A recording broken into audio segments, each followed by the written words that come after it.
Gvožđaru smo, u Pančevu. To je u suštini moj klub. Ja sad imam klub prvi put u 37 godina. Sam poslednji trening imao jedan u septembru, jedan u avgustu i onda pre toga ništa, tamo nešto u aprilu, maju. Taj jedan u septembru je bio zabavan, pošto sam povraćao posle njega kao kad sam počeo da treniram, kao prvi put da sam krenuo. Tako da nas verovatno čeka isto danas, otkud znam. Svaki trening je meni generalno naporan i ne postoji trening da ja odradim i budem u fazonu kao ovo mi sad nije bilo teško, zato što svaki put sad kao sebe nešto guraš i više mi frka kako će mi biti sutra ujutru ili noćas, znaš, onda kad ustanem, taj dan posle, taj sutradan, ono gde te sve živo boli, to i onda, to je horor. 3 dela. Prvi deo ti je tabata toast bar.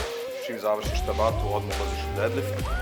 Sada je on nekako drugačiji, da se sutra nešto drao na mene, ja bi vjerojatno bio u fazonu, boli me ovo. Ali pošto je bio okej i pošto me kao nekako vodio u celoj toj priči i generalno ti je jako bitno neko ko zna šta radi da se ne bi povredio. Baš mi je lagani trening za povratak.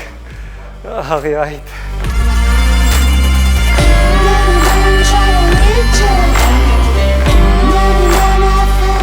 Brzim bajs. I bajs je u stvari mašina za povraćanje.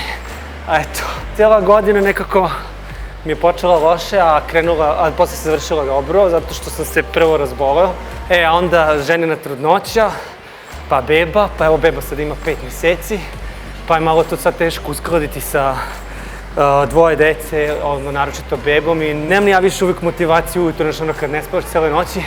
Ja sam počeo treniram zbog deteta u stvari, zato što sam skapirao prvo što sam imao 20 kila više nego što imam sada, da ustajem konstantno s bolovima u leđima i onda kako sam šetao dete ovde oko Gvožđara u Pančevu, tu sam vidio šta je crossfit, pa sam malo raspitivao i onda sam sve ljude koji sam pitao kao pa šta misliš, uključujući burazera, kao da li ja malo da krenem, sve mi je bilo fazonu ti nisi normalno, ti u životu nisi ušao u teretanu, kao to je najteža stvar koju možeš sebi da uradiš, kao nemoj to da radiš. Sad da li mene to pokrenulo pa bilo u fazonu kao da, sad ću baš da probam i probao sam. I prvih mesec dana je bilo mega heavy, posle je bilo malo lakše. Dosta s bajsom.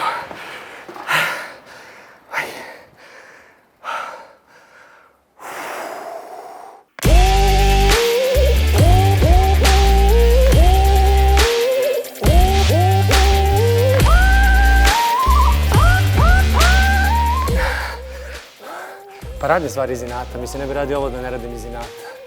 Verovatno, znaš, te to sad kao, neću da odustanem.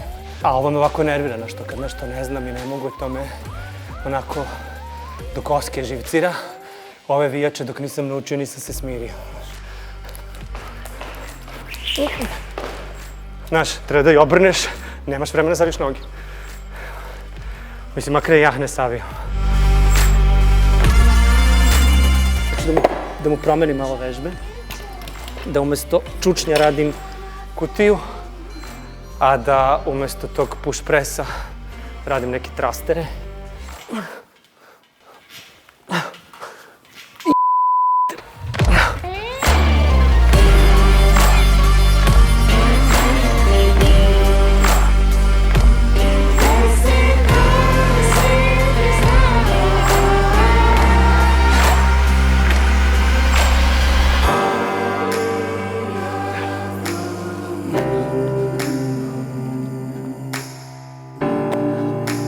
Ja se plašim deadlifta, to mi je kao potencijalna povreda leđa ako ga ne radiš dobro, naročito kad radiš u brzini, znaš, kao što su neki od ovih treninga gde ti sad kao cap, cap, cap.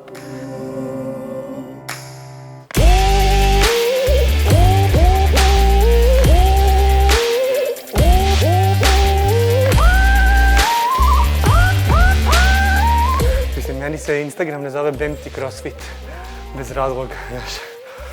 Ja ga psujem svaki put. I svaki put se vraćaš i još mu plaćaš da treniraš, znaš, a u fazonu si. Sutra će biti to zeznuto.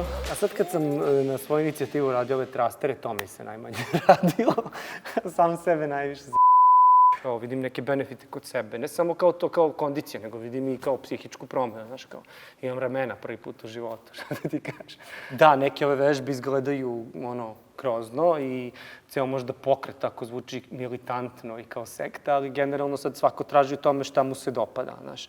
Mene ne loži odlazak u teretanu da sad kao radim nešto sam, pogotovo što ne znam ni šta bi radio. U suštini i CrossFit su grupni treninzi, kao imaš trenera koji te nadzire i prati neki tvoj napredak i kao možeš da vidiš neki svoj progres i, znaš, oni vode računa o tome šta ćeš da radiš, kako ćeš da radiš, ne spremaš sam treninge. CrossFit ti pokriva i to kao i kondicione treninge i ono, gimnastiku i mislim sve živo, znaš, i dizanje tegova i sve živo je spakovano u jednom. I u tom smislu ti faktički celo telo pokrećeš i sve mišiće, sve grupe mišića. Znam da delo izdaleka onako, evo kao ono nekome koji tu kao šetao i dete i kao vide ove budale, razumeš, bez majici koji se tu kao nešto lože, a kao došao, probao i evo, znaš, 2,5 godine kasnije.